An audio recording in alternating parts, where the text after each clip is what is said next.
সবাইকে happy new year.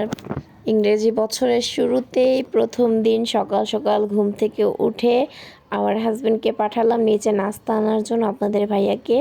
আর সে নাস্তা আনতে গিয়ে দেখুন কি কাণ্ড করলো, একটা যত পাঙ্গাস মাছ কিনে নিয়ে এসছে। মানে লোকেরা যে ঘুরে ঘুরে বিক্রি করে এমন কারো কাছ থেকে হয়তো কিনেছে।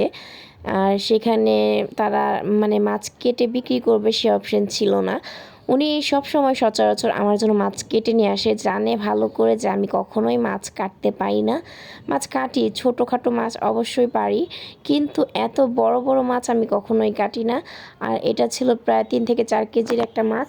আর আমি কিন্তু সব সময় মাছ কাটিয়ে আনি, প্লাস অনেক ছোট ছোট মাছ কেটেও থাকি।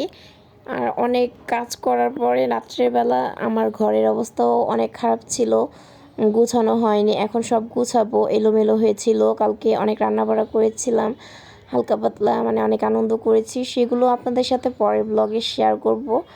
আর তত পর্যন্ত এই ব্লগটা দেখে আমার পাশে থাকবেন।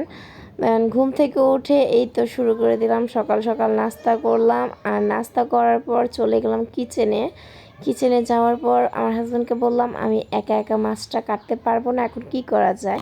আর আমার আম্মুরও সাহস হচ্ছিল না যে এত মাছ, মানে শক্ত মাছটা, পাঙ্গাস মাছের মাথার যে উপরের সাইড থাকে সেটা কিন্তু অনেকটাই শক্ত হয়ে থাকে, সেটা আমরা পাই না কাটতে। তো আমার হাজব্যান্ড যথেষ্ট আমাকে যে হেল্প করেছে, হেল্প বলতে সেই কেটেছে মাছটা, আমি শুধু দেখেছি সাথে বসে বসে যতটুকু হেল্প প্রয়োজন হয় করেছি। কারণ এত শক্ত মাছ আমাদের মেয়েদের দ্বারা সম্ভব না কাটটা, এত বড় একটা মাছ।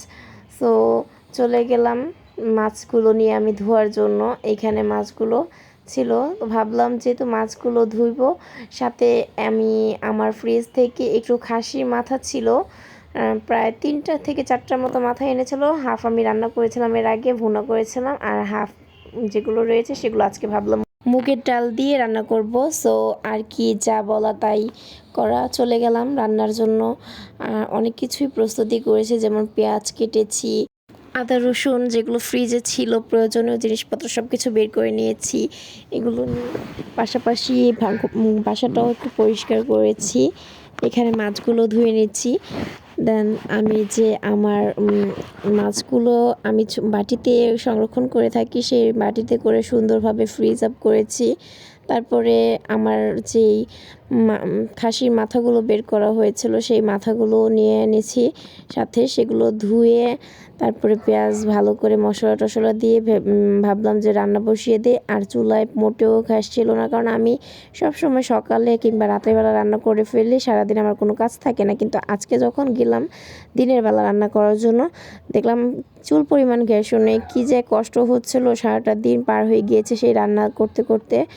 দেখেন আমার চুলা কিন্তু একটু গ্যাস, মানে অল্প পরিমাণ আঁচ রান্না করছি এতে। তো দিলাম যখন পাতিলা, তারপরে মনে পড়লো যে না, আমার তো এভাবে চলবে না, এভাবে কতক্ষণে আমি রান্না করবো। সো দৌড় দিয়ে গিয়ে আমি কুকারটা বের করে কুকারে করে সব মশলা দিয়ে মিক্স করে বসিয়ে দিয়েছিলাম। তারপরে এই সময়টা আসরে আজান শেষে প্রায় আমি রান্না করেছিলাম, ডাল ছিল মুগের ডাল দিয়ে খাসির মাথা, আর পাঙ্গাস মাছ দিয়ে সিম আলু দিয়ে রান্না করেছিলাম। আর রান্না করার পর আমরা কিন্তু প্রায় আসরের দিক দিয়ে খেতে বসেছি, আজান প্রায় শেষ।